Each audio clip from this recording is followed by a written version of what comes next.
العلم هو النور الهادي والمفتاح لكل الخير من يرد الله به خيرا. بسم اللہ الرحمن الرحیم. بایعونی علی اللہ تشرکوا باللہ شیئا الی آخرہ. جیسے کہ میں نے گزشتہ درس میں یہ بات بتلائی تھی کہ اس حدیث میں بیعت کے 6 دفعات کا ذکر ہے. حضور صلی اللہ علیہ وسلم نے بیعت عقبہ ثانیہ میں 6 عہد لیے تھے. ان میں سے سب سے پہلا عہد یہ ہے کہ اللہ تشرکوا باللہ شیئا، اللہ تعالیٰ کے ساتھ کسی کو شریک نہیں ٹھہراؤ گے، شرک نہیں کرو گے. آپ جانتے ہیں کہ شرک 2 طرح کے ہیں. ایک ہوتا ہے شرک جلی اور دوسرے شرک خفی. شرک جلی مشرکین کا شرک. آپ جانتے ہیں کہ بیعت کرنے والے سب مخلص مومن تھے،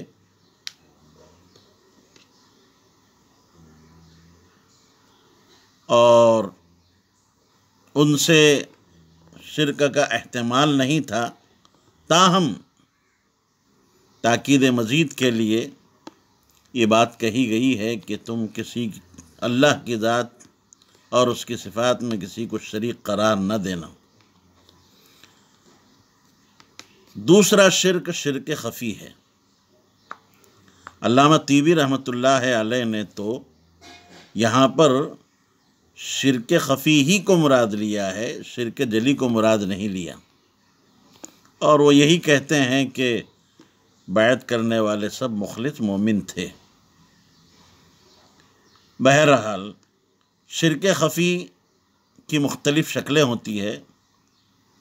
مثلاً قبر کا طواف کرنا، قبروں کو سجدے کرنا، صاحب قبر کی منت ماننا، قبروں کو چومنا، صاحب قبر کی نیاز کرنا، یہ اعلیٰ درجے کا شرک ہے. اور ادنا درجے کا شرک نام، نمود، شہرت، ریا، سمعہ، یہ سب جو ہے گویا کہ 2 درجے ہوئے. یاد رکھیے جس طرح شرک جلی سے ابطال عمل باطل ہو جاتا ہے، ریاکاری سے بھی عمل خراب ہو جاتا ہے. غرض شرک جلی اور شرک خفی، ہر طرح کے شرک سے اجتناب ضروری ہے. مولانا محمد علی جوہر فرماتے ہیں توحید تو یہ ہے کہ خدا خود حشر میں کہہ دے. توحید تو یہ ہے کہ خدا خود حشر میں کہہ دے، یہ بندہ 2 عالم سے خفا میرے لیے ہے. جی دوسرا دفعہ وَلَا تَسْرِقُوا، چوری نہیں کرو گے. سرقہ کسے کہتے ہیں؟ کسی کے محفوظ مال کو خفیہ طریقے پر لینے کو سرقہ کہا جاتا ہے. شاہ ولی اللہ محدث دہلوی رحمۃ اللہ علیہ نے اپنی کتاب حجت اللہ البالغہ میں بات لکھی ہے کہ لڑنا، جنگ کرنا اور مال غنیمت کو لوٹنا یہ عربوں کی عادت تھی. اسی طرح چوریاں کرنا بھی ان کا بہترین مشغلہ تھا. اسی لیے آپ صلی اللہ علیہ وسلم نے ان سے یہ عہد لیا. تیسرا دفعہ ہے وَلَا تَزْنُوا.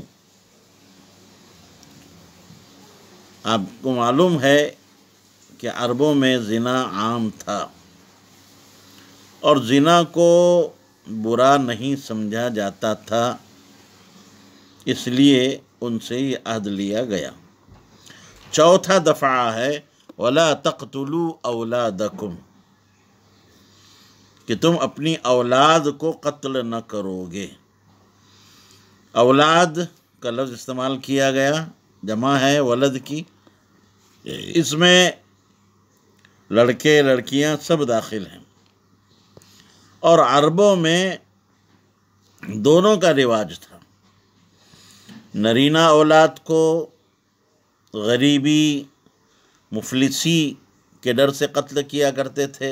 خود قرآن میں اللہ نے ارشاد فرمایا لا تقتلوا اولادکم خشیۃ املاق، اور لڑکیوں کو عار اور شرم کے خوف سے۔ وہ کیا عار محسوس ہوتی تھی، کس بات کا انہیں جو ہے خوف تھا، ڈر تھا، کہ اگر لڑکی زندہ رہے گی تو کسی کو اپنا داماد بنانا پڑے گا، جو بڑے شرم کی اور حیا کی بات ہے، عار کی بات ہے کہ ہماری بیٹی کسی کا فراش بنے۔ حالانکہ یہ خود دوسروں کی بیٹیوں کو اپنے گھروں میں بسائے ہوئے تھے، خود کے لیے تو کوئی شرم اور عار کی بات نہیں تھی۔ اسی طریقے سے قتل اولاد میں قتل کے علاوہ قطع رحمی بھی ہے۔ پانچواں دفعہ ہے وَلَا تَأْتُوا بِبُهْتَانٍ تَفْتَرُونَهُ بَيْنَ أَيْدِيكُمْ وَأَرْجُلِكُمْ۔ ببہتان میں یہ جو با ہے وہ تعدیہ کے لیے ہے۔ بہتان ایسے جھوٹ کو کہتے ہیں جو سننے والے کو مبہوت کر دے، حیرت زدہ کر دے، ایسے جھوٹ کو بہتان کہا جاتا ہے۔ تفترونہ، افطرا یفتری افتران، یہ تفترونہ بہتان کی صفت ہے، جس کا معنی ہوتا ہے کہ ایک چیز واقعتاً حقیقتاً موجود نہ ہو، محض اپنے طرف سے اسے گھڑ لیا جائے، یہ ہے افترا۔ بین ایدیکم و ارجلکم، اس کا ایک مطلب یہ بیان کیا گیا ہے من عند انفسکم، گویا کہ ایدی اور ارجل سے ذات کو مراد لیا گیا اور ذات کو تعبیر کیا گیا۔ اب آپ یہ کہیں گے کہ ایدی اور ارجل کی وجہ تخصیص کیا ہے، تو آپ جانتے ہیں جواب بالکل واضح ہے، اس سے پہلے بھی بات آ چکی ہے کہ انسان بیشتر افعال اور اعمال اپنے ہاتھوں اور پیروں ہی سے انجام دیتا ہے۔ بعض حضرات نے بین ایدیکم و ارجلکم کا یہ مطلب بیان کیا ہے کہ روبرو آمنے سامنے بہتان لگانے سے منع کیا گیا۔ کیوں؟ اس لیے کہ کسی شخص پر اس کے روبرو، رو در رو، آمنے سامنے اگر بہتان لگایا جاتا ہے تو فوری تنازع کھڑا ہو جاتا ہے، فتنہ اور فساد برپا ہو جاتا ہے۔ بعض حضرات نے بین ایدی سے مراد حال کو لیا ہے اور ارجل سے مراد مستقبل کو لیا ہے، یہ عارف بن جمرہ کا قول ہے۔ تین اقوال ہو گئے۔ چوتھا قول امام ابو عبیدہ الہروی کا ہے، وہ فرماتے ہیں کہ اصل میں اس کا استعمال بیعت نساء میں ہوا کرتا تھا۔ وہ کیا تھی بات؟ عورتیں یہ کیا کرتی تھیں کہ زنا کرواتی اور پھر اس زنا کے ذریعے جو بچہ پیدا ہوتا اس کی نسبت اپنے خاوند کی طرف کرتی۔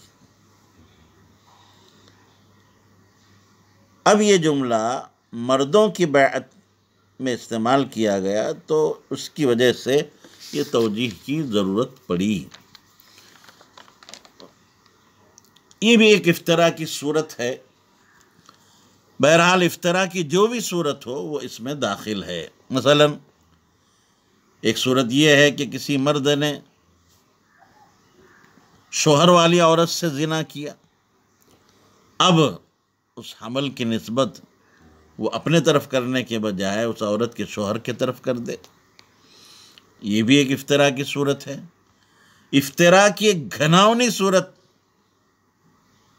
یہ بھی ہے کہ اسپتال میں نرس وغیرہ سے مل کر دوسرے کا خوبصورت بچہ لڑکا لے لیا جائے اور اس کے بدلے میں اپنی بچی اس کے گود میں ڈال دی جائے، یہ انتہائی گھناؤنی صورت ہے، یہ بھی ایک افتراء کی صورت ہے۔ چھٹا اور آخری دفعہ لا تعصوا فی معروف، یہ تعمیم بعد التخصیص کے قبیل سے ہے۔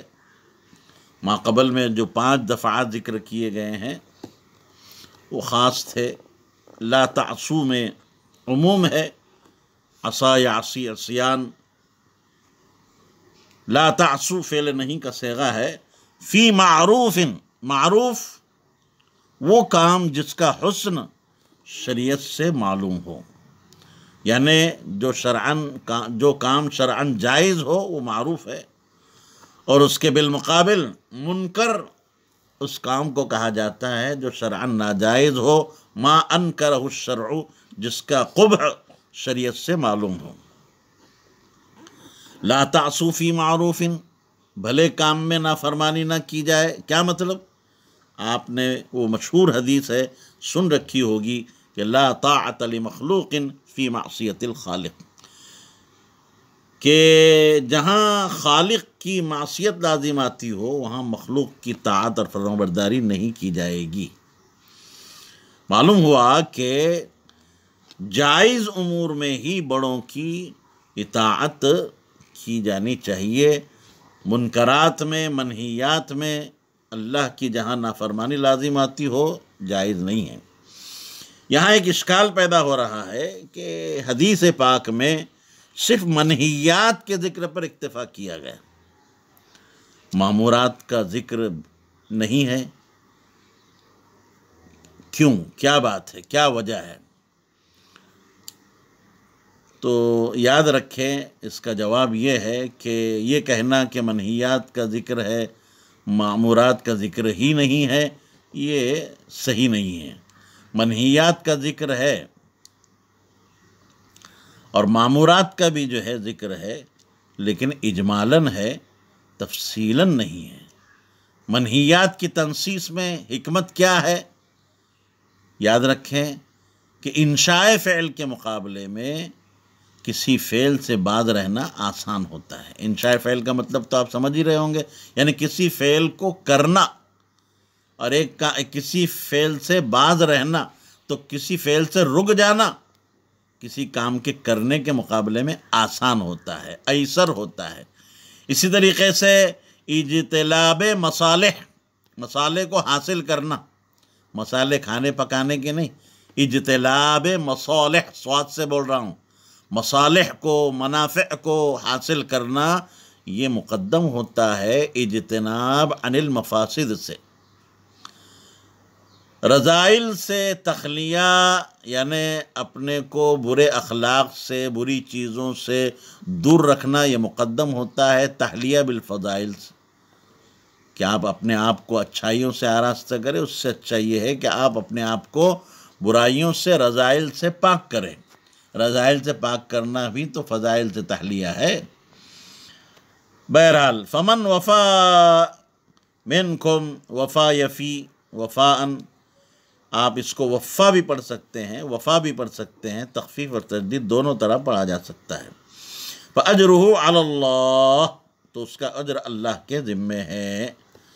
علامہ طیبی رحمۃ اللہ علیہ فرماتے ہیں کہ وفا، لفظ وفا اس بات پر دلالت کر رہا ہے کہ آدمی اجر کا مستحق اسی وقت ہوگا جب کہ وہ تمام امور کو انجام دے دے، اس لیے کہ وفا کے معنی آتے ہیں الاتیان بجمیع ما التزمہ من العہود والحقوق، یعنی جن عہود اور حقوق کا اس نے التزام کیا ہے ان تمام کو ادا کر دینا اور بجا لانا، یہ ہے وفا کا بخلاف عقاب اور سزا کے کہ کسی ایک امر کے ترک پر بھی کرنے والا، ارتکاب کرنے والا مستحق عقاب اور سزا ہوتا ہے۔